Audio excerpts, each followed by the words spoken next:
France 24, LCP. Public Sénat présente.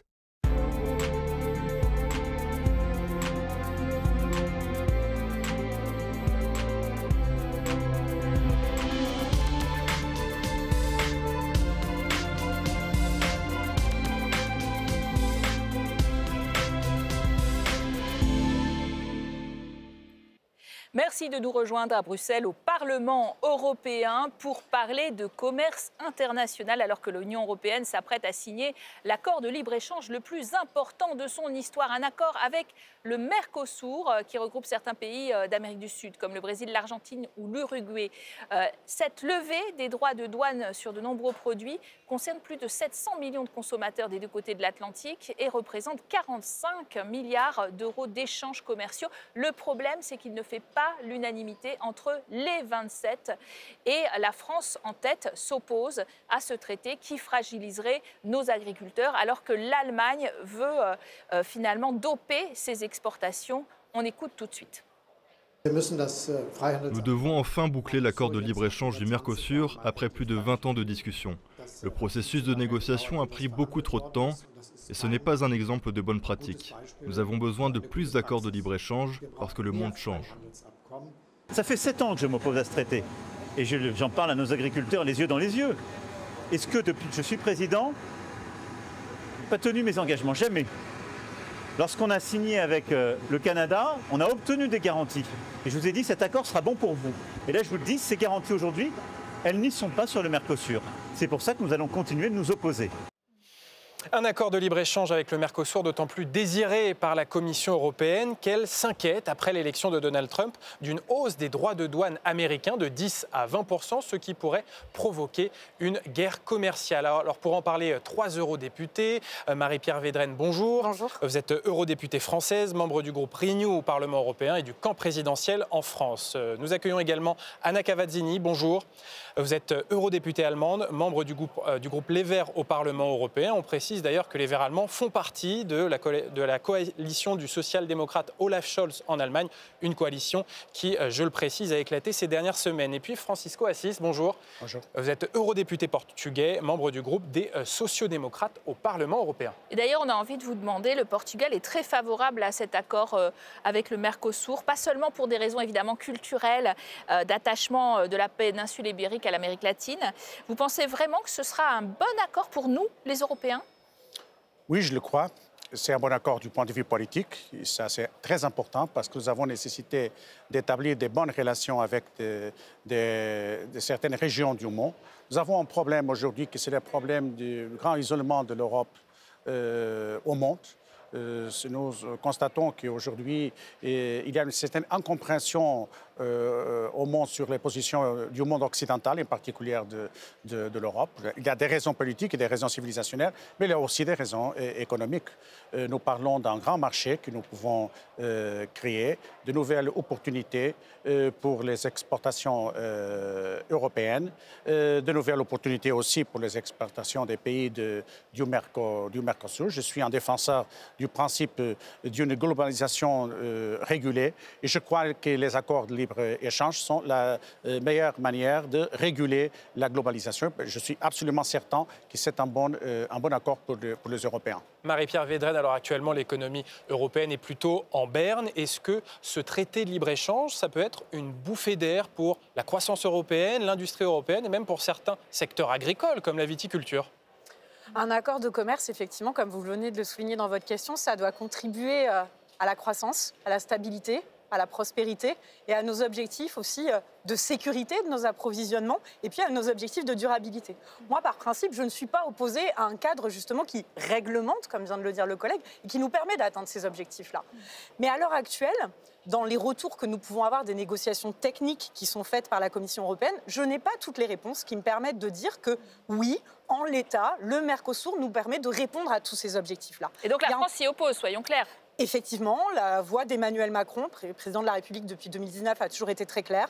La voix de la délégation que je précise, nous disons, en l'état, nous sommes opposés. Nous disons à la Commission européenne que nous avons encore des interrogations sur le fait, par exemple, que l'accord de Paris devienne réellement une clause essentielle. C'est-à-dire qu'on se fixe une trajectoire, il faut la respecter, de part et d'autre. Pas que du écologique, voilà. Exactement, mais aussi sur les aspects économiques. Alors, dans le passé, Madame Cavazzini, le gouvernement allemand d'Angela Merkel, qui était évidemment des chrétiens démocrates, était contre cet accord pour des raisons écologiques. Et aujourd'hui, ce gouvernement de gauche auquel vous participez, vous les Verts d'ailleurs, d'Olaf Scholz, est pour. Qu'est-ce qui explique ce revirement ? Vous avez raison, maintenant, Olaf Scholz, et nous avons vu la télévision aussi, est pour l'accord. Quand Merkel était contre, c'était quand Bolsonaro était président. Et dans cette époque-là, tout le Parlement était contre. Président du Brésil, oui. Oui, avec Bolsonaro, c'était impossible de faire un deal parce que Bolsonaro était de l'extrême droite. Il était contre les droits indigènes et tout ça et tout ça. Donc tout le Parlement était contre le deal. Mais maintenant, il y a notre situation avec Lula, évidemment. Et je crois que c'est important d'avoir des relations très, très proches avec l'Amérique latine. Mais quelles relations? Ça, c'est la question. Et c'est pour ça que les Verts en Allemagne ont posé quelques conditions. Nous avons dit oui, en général, serait OK d'avoir un accord de libre-échange avec les Mercosur, mais avec certaines conditions qui protègent l'environnement, les forêts, les droits des indigènes, les droits humains. Effectivement, il y a quand même des inquiétudes qui pèsent autour des conséquences écologiques de cet accord. Francisco Assis, selon un rapport européen, il pourrait provoquer une hausse de la déforestation en Amazonie de 5% par an pendant les 6 premières années suivant la signature. Est-ce que finalement, pour vous, l'économie prime sur l'écologie, sur ce dossier? Non, ce n'est pas vrai. Je connais bien le Brésil, l'Argentine, l'Uruguay et le Paraguay. Je l'ai visité ces pays plusieurs fois.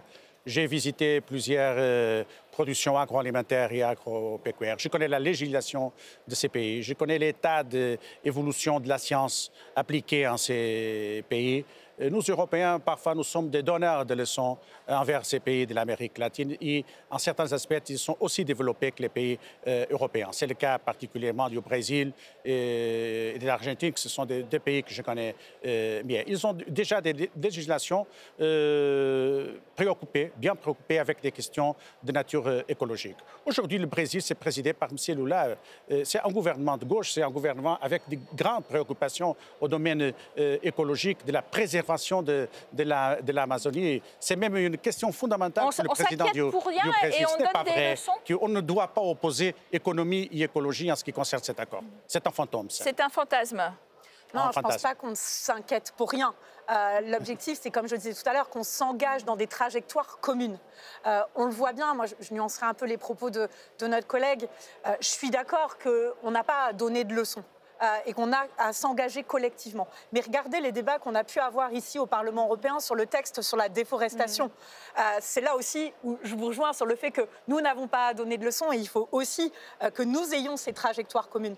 Mais on le voit aussi qu'on a une partie du Parlement européen, par contre, qui cherche à détricoter nos engagements climatiques tel avec le texte sur la déforestation, pour pouvoir conclure le Mercosur. En attendant, vous essayez de trouver 3 pays qui seraient d'accord avec la France pour le bloquer, donc une minorité de blocage représentant 35% de la population. On n'y est pas du tout là pour l'instant. Alors effectivement, il y a le travail qui est fait du côté, donc, ce qu'on appelle du Conseil des États membres pour rallier certains États à nos doutes légitimes, à nos interrogations, qui sont partagées aussi par des collègues du Parlement européen, parce que le sujet, c'est pas de conclure un accord de commerce juste pour conclure un accord de commerce. Le sujet, comme je le disais tout à l'heure, c'est de répondre aux réalités à la fois économiques, climatiques, sociétales, de s'engager collectivement. Ça doit être ça, nos préoccupations. Mais vous les aurez, les 3 et les 35% ou pas? Écoutez, il y a des expressions qui ont été faites dans certains États membres, en Italie, dans d'autres pays. Je pense qu'il y aura des débats aussi qui seront forts au Parlement européen. Donc il y a ce travail qui est absolument fondamental. Mais au-delà de juste la question de la minorité de blocage, je le redis, le sujet, c'est aussi que la Commission européenne réponde sur nos attentes qui sont absolument légitimes, que ce soit sur les questions environnementales, mais aussi sur les questions de réciprocité et de contrôle. Anna Cavazzini, est-ce que vous avez le sentiment que la Commission européenne d'Ursula von der Leyen, soutenue sur ce point par votre chancelier Olaf Scholz, ne tient pas compte de ces inquiétudes, notamment écologiques? La Commission européenne a renégocié un petit peu le texte parce qu'il y avait beaucoup de criticisme aussi dans ce Parlement, comme j'ai dit. Mais, comme ma collègue a dit, on n'a pas maintenant vu le texte. Et moi, je suis un peu inquiète. J'ai une inquiétude. Je n'ai pas la confiance que la Commission vraiment a posé toutes les conditions qui sont vraiment importantes pour sauver le climat, pour sauver les forêts. D'accord, donc je suis un peu... Mais c'est parce que l'idée, c'est quand même sauver le climat, mais en échange, on va exporter plus de voitures allemandes en particulier. Les Allemands sont très gagnants dans ce traité, disons la vérité. Oui, l'industrie allemande est pour l'accord. Et beaucoup des opérateurs économiques en Allemagne sont pour l'accord, mais les agriculteurs aussi sont contre l'accord. Donc c'est toujours aussi un change d'intérêt dans tous les accords de libre-échange. Quelques groupes gagnent, quelques groupes perdent, et on doit voir que tout l'accord est bien pour tout le monde. Alors, Monsieur Assis, cet accord de libre-échange avec le Mercosur, on a l'impression qu'il est accéléré par la Commission européenne, qui voit un danger, un certain Donald Trump arrivé à la Maison-Blanche, qui a promis des droits de douane supplémentaires de 10 à 20%, et qui craint une nouvelle guerre commerciale avec les États-Unis. C'est le cas, vous le craignez aussi ? Je crois que nous avons, c'est une question sur l'accord Mercosur, avec le Mercosur. Je crois que nous avons la dernière chance de faire un accord avec les pays du Mercosur. Si nous ne ferons pas cet accord, les pays du Mercosur nous diront merci beaucoup, mais nous irons faire du commerce avec la Chine, avec d'autres régions du monde. Et ça sera tragique pour l'Union européenne. Ça, pour moi, c'est une évidence absolue. Répondant à votre question, il est évident que nous sommes en train de nous confronter avec une guerre commerciale avec les États-Unis. Le président élu des États-Unis, il a fait certaines promesses au niveau électoral. Et il a l'habitude de les tenir, d'accomplir vraiment ce qu'il a dit. Et la vérité, c'est que nous avons le danger, le risque réel d'une guerre commerciale complexe et difficile avec les États-Unis. Mais je pense qu'on doit établir une différence claire entre ce qui pourra se produire en relation aux États-Unis et ce que c'est aujourd'hui la question, pour moi, très important de l'accord de libre-échange avec les pays du Mercosur. D'autant que sur le dossier américain, Marie-Pierre Védrenne, en 2023, l'Union européenne a réalisé 150 milliards d'euros d'excédent commercial avec les États-Unis. Et justement, Donald Trump, il veut rééquilibrer cette balance commerciale en taxant les produits européens. Ça veut dire qu'on a beaucoup à perdre après la réélection de Donald Trump. Bien sûr. Déjà, je voudrais rebondir sur ce qu'a vient de dire mon collègue, et je suis totalement d'accord sur le fait qu'on parle beaucoup des relations bilatérales. On vient de parler de la relation bilatérale entre l'Union européenne et le Mercosur, ou là, maintenant, de la relation bilatérale entre l'Union européenne et les États-Unis. Mais tout est interconnecté. En fait, une relation bilatérale, elle s'inscrit dans un cadre plus global, et ce cadre plus global, là, on le voit bien avec Donald Trump, c'est celui de la confrontation. Et ça, il fallait, et c'est la dynamique qu'on a enclenchée dans le précédent mandat, muscler l'Union européenne, renforcer son unité, renforcer son arsenal pour être prêt à toutes les possibilités, même celle du pire, même celle du retour de Donald Trump, avec cette logique. C'est le cas, vous n'avez pas l'impression que chacun va aller dealer dans son coin des avantages supplémentaires? Bien évidemment qu'il y a ce risque, on le voit bien. Madame Meloni, qui va défendre les intérêts italiens et qui est très proche de Donald Trump ou d'Elon Musk, d'autres encore. Et ça, c'est quelque chose qu'on doit absolument éviter, parce qu'en fait, quand un État membre est attaqué, c'est globalement le marché intérieur qui est affaibli. Donc il faut absolument qu'on travaille sur notre unité. Ça, c'est un risque qu'on doit nous-mêmes éviter. C'est notre propre division. Et puis, c'était de renforcer notre arsenal juridique. Et quand on est attaqué à travers des droits de douane, il ne s'agit pas de lancer une guerre commerciale. Moi, je ne suis pas pour la guerre commerciale. Je pense que le protectionnisme, c'est absolument dangereux pour la croissance et pour atteindre nos objectifs, justement, de neutralité carbone ou sécurité. Mais il faut être en capacité de répondre. La bête noire, d'ailleurs, de Donald Trump, déjà traditionnellement, dans son précédent mandat, c'était précisément l'Allemagne et ses exportations de voitures. Alors là, en plus, il est soutenu par Elon Musk, qui aussi construit des voitures. Est-ce que vous avez l'impression que, finalement, ça va être très compliqué pour l'Allemagne, au point que un Olaf Scholz ou son successeur serait peut-être tenté de lâcher les autres Européens et d'aller négocier en solo? Moi, j'ai peur que Donald Trump va utiliser les taxes, les droits de douane, pour gagner autre chose. Par exemple, il a l'intérêt de dérégulation des numériques géants. Parce qu'on a fait dont ça. Elon Musk, d'ailleurs, et X. Exactement, exactement. Et moi, je crois que l'Union européenne doit être très ferme, très fort, en disant non, on ne fait pas ça. On reste avec notre régulation, super important. Et aussi, on reste unis et on renforce le marché uni, parce que ça, c'est notre force. Francisco Assis, quelle est la stratégie à adopter face à une future guerre commerciale lancée par Donald Trump? Est-ce qu'il faut écouter Emmanuel Macron qui dit attention, arrêtons d'être naïfs, il faut des représailles si jamais les tarifs de douane américains augmentent et il faut aller quand même dans une forme de protectionnisme? Oui, je comprends la position du président français. Je dois dire autre chose. Je comprends la colère de certains secteurs des sociétés et j'accompagne beaucoup la vie politique française et la vie sociale. Et je comprends un peu la colère des agriculteurs français. C'est une colère qu'elle n'est pas une colère envers cet accord en particulier, mais c'est plus général. Et je crois que c'est une colère générale des agriculteurs à toute l'Europe et on doit l'entendre et les écouter. Mais la fonction des hommes et des femmes politiques, ce n'est pas de suivre acritiquement la colère des peuples, mais c'est de se battre pour ses convictions, même en circonstances difficiles parfois. Et je crois que c'est un moment où il faut faire ça. Mais je comprends la position du président Emmanuel Macron.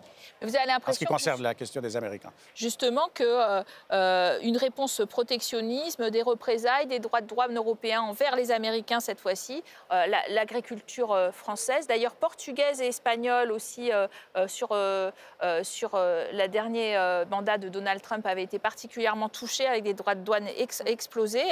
Est-ce qu'il y a une volonté, est-ce qu'il y aura au sein des 27 la volonté politique d'aller au bras de fer avec Trump?